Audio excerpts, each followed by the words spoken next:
have Maureen Krista Robelwitz from Pangasinan. Hi everyone, I'm Maureen Krista Robelwitz. I'm 23, representing Pangasinan. I describe myself as a third culture kid because I was born and raised in Riyadh, Saudi Arabia to a German dad and a Filipina mom. From a very young age, I've been very aware of different cultures and religions, which help my cultural sensitivity. From a very young age, I've been very aware of different cultures and religions, which help my cultural sensitivity, but gave me a lot of stories to tell. According to my friends, my favorite way to start a sentence is in Germany, in the Philippines, and Saudi Arabia, because I've lived in all those places. Some people may perceive me as shy, but once I start talking, especially if it's something that I'm passionate about, like acting, makeup, travel, there is no end. So Mao, how would you describe your beauty to a blind person? I would say that the beauty from the outside is not as important. What is more important is the beauty from the outside. And my beauty is I am kind despite my bad experiences in life. I've experienced so many things, but I wouldn't want anyone else to experience that. It is often said that high risk equals high reward. What have you risked in pursuit to become Miss Universe Philippines? I have risked my mental health. I've had a lot of struggles with my mental health, but I know that this journey will make it all worth it. I know that despite my struggles, I'll be able to overcome this. How has the pandemic challenged you? The pandemic has challenged me in a way that I have gotten so comfortable being an introvert. So this one is another challenge, getting out of my comfort zone again, and really utilizing my platform to inspire so many. Thank you very much, Maureen. Now we have Roseanne Marie Bernos from San Juan. Hi everyone, my name is Roseanne Marie Bernos and I'm the first daughter, first granddaughter, and first niece in both sides of my family. So no pressure, but growing up I had to do a lot of trial and error trying to figure out what I wanted to be. So in the last 10 years I have been an interior design major, English major, working student, writer, freelancer, content creator, entrepreneur, English teacher in Spain, and now also a beauty queen. So I like to think that I'm more than just a jack of all trades, master of none. I'm also a very determined person with a lot of good stories to tell. It's nice to meet you. Your first question is, digital addiction can refer to phone, internet, or social media addiction. How would you intervene if you feel that one of your friends has digital addiction? I would probably become an accountability partner for her. Perhaps maybe I could check in at night, maybe at 10 p.m. I'll say, hey, it's time to stop, let's go to bed, girl, and let's just go have some peace of mind. Is it important to do the right thing or avoid doing the wrong thing? I think it's more important to do the right thing because there is such an importance in being proactive about how we go about life. So it's all about being mindful of what impact we have on other people. How has the pandemic challenged you? The pandemic has made me realize how fast and short life is and how helpless we can be if the basics are taken away from us. And so I really learned to value the people in my life, care for them better, and connect with them better, for sure. Thank you very much, Hein. Thank you, everyone. That was so fun. Thank you. We have Maria Ingrid Teresita Santa Maria from Parañaque. My name is Ingrid Santamaria, but I also go by Sam. I'm a 25-year-old corporate professional, and I graduated cum laude with a degree in communications at De La Salle University.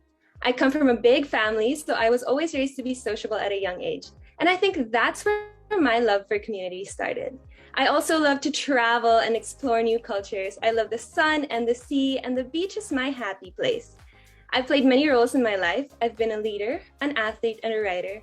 I've worked in marketing, PR, and e-commerce, and now I find myself in the world of pageantry.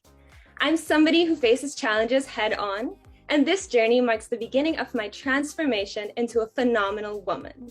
If you were asked to give a speech to a group of graduating students who missed school physically and events like the prom and graduation, what is your message to them? These are times that are very unpredictable. We don't know what's going to happen in the future, but I'm glad that you pushed past boundaries. Learning online is very difficult. And as long as you keep on working hard and keep continuing to do your passions, then your dreams will become a reality. So I'm proud of everything that you've gone through, and more power to all of you. Social media networks are intended to bring people closer together. But in many dining situations, people are more busy on their phones. How do you resolve these conflicting realities? Well, social media is like a double-edged sword. I find that although it does allow you to have communication, especially with people far away from you, sometimes it hinders us from being present in the moment. In my opinion, it is just better to put your phone down when you're enjoying a nice meal with your friends and just be there in the moment. There's nothing wrong with being online, but being present is something that it's like a gift that you can offer. How has the pandemic challenged you? Well, being stuck alone in this pandemic, I really had to learn to look inward. I've had to learn to love myself and to fully take care of myself. And it's allowed me to become in tune with my passions and hobbies. And I've even written down some goals and plans for the future. And these things were things that I just enjoyed from the day to day. But now I'm a woman who does in second. Thank you very much. From Taguig.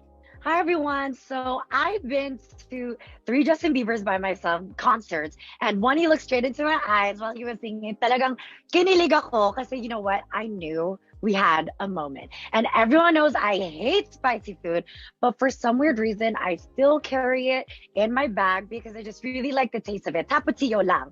And I know this sounds super gross, but watching Dr. Pimple Popper is so satisfying for me. Now, call me spontaneous because I stayed at one of the most haunted hotels in California, and it was so creepy because the volume of the TV kept going up and down the whole night. It was so scary. And during the pandemic, I learned how to make kare-kare, and it was so delicious that all I... Your first question, Katrina, is, in today's world, someone or some group often claims to be offended by something. Do you think that the world has become too politically correct and too sensitive? Hello? Yes. Hi. I don't think that the world has become politically correct. I think that what's going on right now is the cancel culture that we need to get rid of. I feel like that is a modern day of bullying. And I also feel that we need to stop cancel culture because it's as if we're judging people based off of what their opinions are. If it's opposing to ours, all of a sudden it feels like it's wrong. And cancel culture needs to disappear because it's as if we lost empathy for the people. The Philippines and the Vatican are the only 2 sovereign states that prohibit divorce. Are you in favor or against legalizing divorce in the Philippines?